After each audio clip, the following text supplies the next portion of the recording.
Face à la pénurie de logements, notamment dans les métropoles comme Paris, et à la difficulté pour les jeunes actifs de se loger, un nouveau modèle émerge, la résidence opérée ou co-living. Ce concept va au-delà de la simple location, il propose une formule tout compris où le loyer intègre les charges, l'accès à des services mutualisés et surtout à de vastes espaces communautaires. L'objectif est double, offrir une solution pratique et clé en main, mais aussi recréer du lien social dans un cadre sécurisé. Pour les opérateurs comme Uxco Group, c'est un marché d'avenir fondé sur la promesse d'une qualité de vie supérieure, même dans de petites surfaces. Donc, l'avenir du co-living, nous on est assez convaincus que donc le co-living a vocation à perdurer. Aujourd'hui, les appartements sont mis en location sont assez modestes, assez petits. Et donc, nous, aujourd'hui, on répond à un besoin d'avoir à la fois son espace privatif qui reste quand même sur une taille très raisonnable. Sur Eclat, on a quand même une bonne variété en fait, de surfaces sur les espaces privatifs.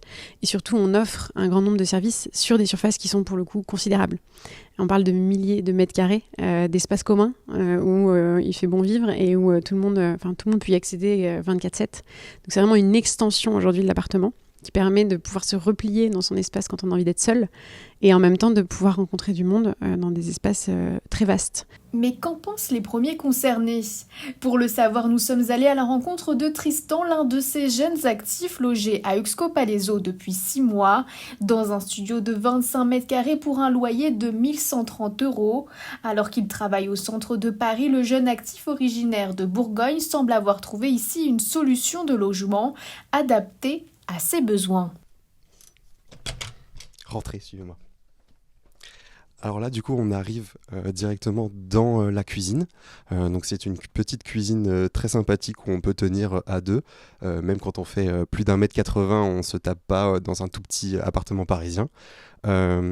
Ensuite, sur la gauche, on arrive directement sur une petite salle de bain où, avec toilette et un petit lavabo. Et puis ensuite, directement, la chambre et la salle à manger qui se dirigent comme ceci. Donc, on a une petite pièce avec une petite table où on peut manger à deux en amoureux.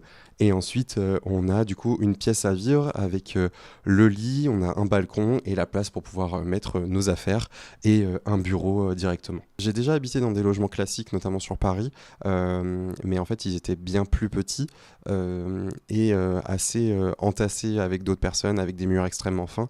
Là, en fait, on est vraiment coupé du monde, c'est-à-dire qu'on peut mettre de la musique, etc. Et personne ne nous entendra sur les voisins ou même sur le couloir extérieur.